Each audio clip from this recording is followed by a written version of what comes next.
Habari mpenzi mtazamaji, karibu katika jukwaa letu.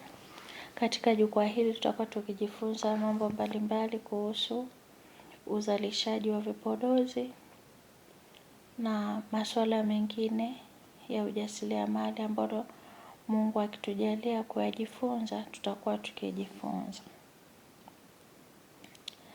Leo ningependa tuangalie vitu 7 muhimu ambavyo kila mjasiriamali anapaswa kuwa navyo. Na hivi vitu 7 ni muhimu kwa watu ambao wanazalisha vipodozi, kwa mfano sabuni, lotion, sabuni kwa aina zake, lotion, hata batiki bado unapaswa kuwa navyo. Kuna baadhi ya vitu utapaswa kuwa navyo. Na hata wale wanaozalisha labda vyakula, kuna vitu pia hapo utapaswa kuwa navyo. Lakini specific kabisa ninawalenga watu wanaozalisha vipodozi kwa leo. Mtu yeyote anayezalisha vipodozi, anayezalisha sabuni, unazalisha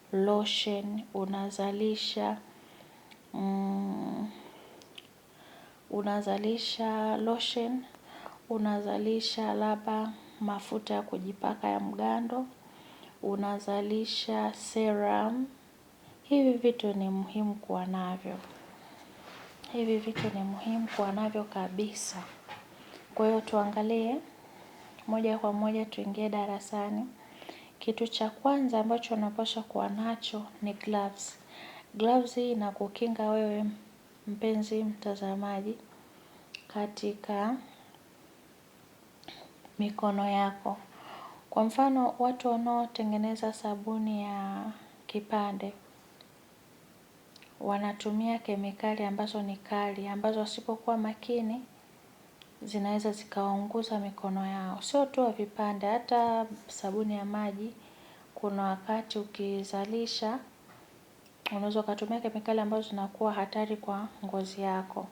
Kwa hiyo ili kujikinga usiweze kuathirika, lazima uvae hiyo. Mzalishaji unayezalisha vipodozi, unaozalisha vitu vya kufanyia usafi majumbani, lazima uwe na gloves. Lazima uwe na hivi vitu ninavyovitaja hapa.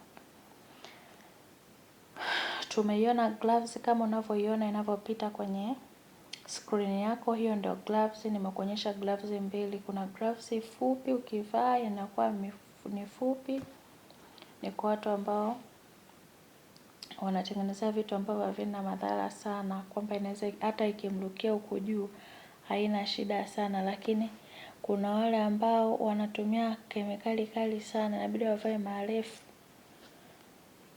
Kwa mfano ambao labda mtu anatumia hydrochloric, ni kali ile, ikikudumbukia kwenye ngozi na kuunguza. Kwa hiyo mtu inabidi avae gloves refu, in case hata ikaruka kidogo ikamrukia, tayari ameshafanya nini? Amekwisha kujikinga. Hiyo ni moja. 2, kuna mizani. Mizani huo naona hapo unaziona mizani zinapita ni aina 3. Nimeweka aina tofauti.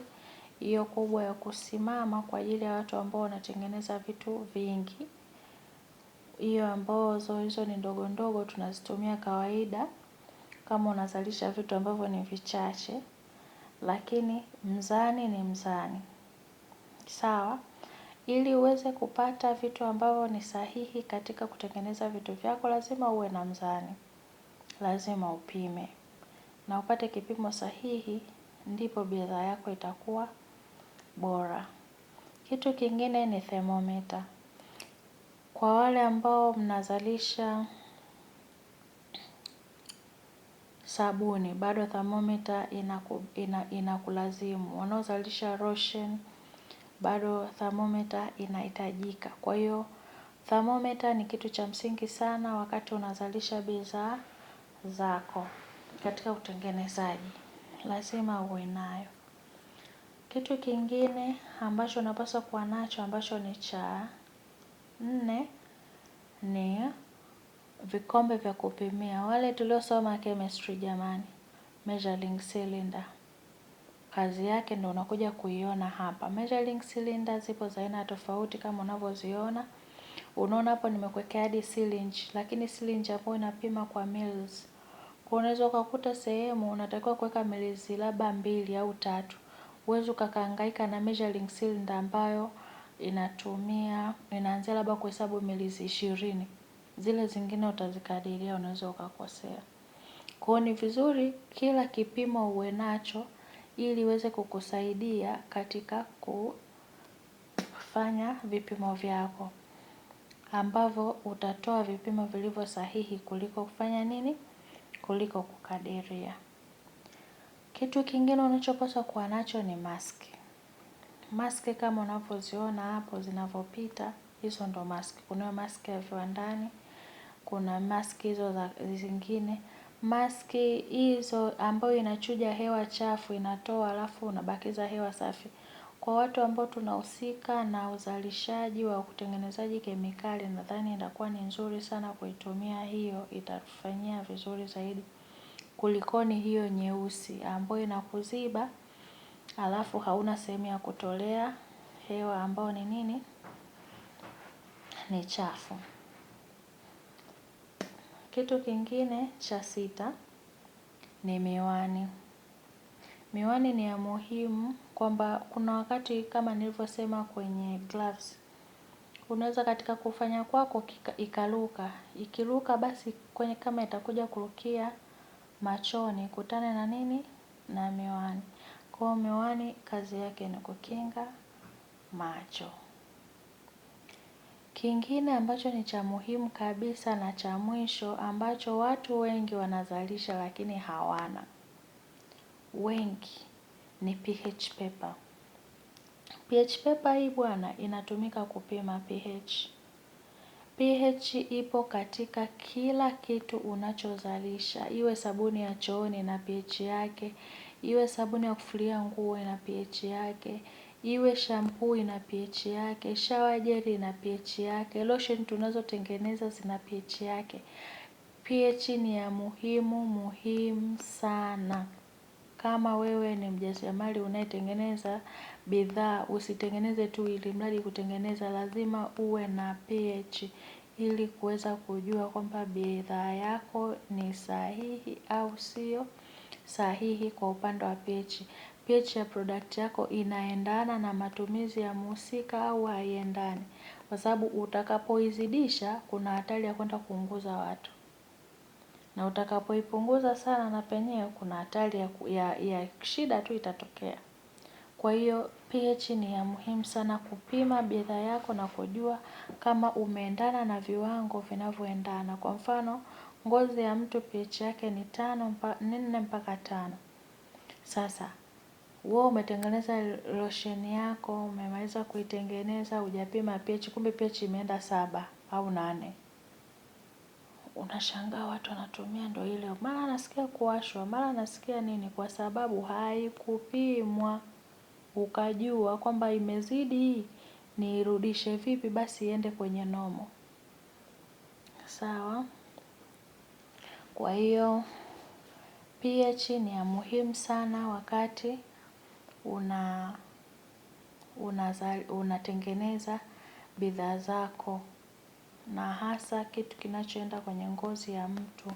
Kama ni sabuni ya unga unatengeneza, ina pH yake.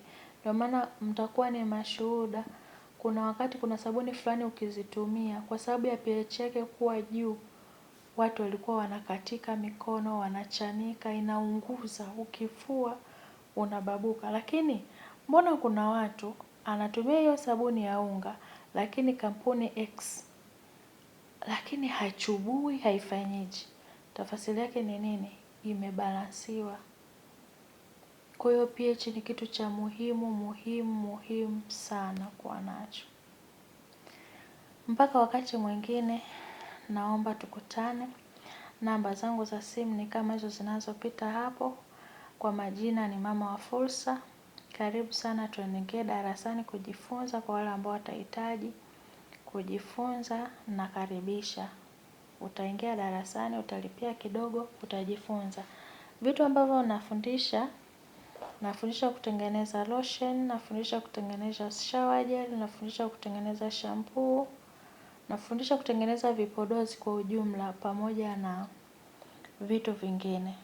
Kwa hiyo kama ungependa kujiunga katika darasa kujifunza, karibu. Unaruhusiwa kujiunga na kujifunza. Madarasa yetu yako wazi. Kama unataka private class utapata, unataka darasa la watu utapata. Hivyo. Karibuni sana, karibuni sana, karibuni sana. Kwa mawasiliano zaidi namba zangu ndizo zinazopita hapo. Wale watakao kuwa na maswali, ili uweze kujibiwa maswali yako, kuna gharama kidogo utalipia. Nitakujibu, utapiga simu, nitakuelekeza cha kufanya, alafu utafanya. Nitakujibu maswali yako ambayo utakuwa nayo. Mpaka darasa jingine, niwatakieni siku njema. Hii video kama umeiona imekuwa msaada kwako, mtumie na mtu mwingine inaweza ikamsaidia. Naomba uweze kusubscribe kwenye channel hii. Naomba uweze kushare. Naomba uweze kulike. Ili kuweza kusukuma hii kazi iweze kwenda mbali zaidi na kuwasaidia watu wengi zaidi.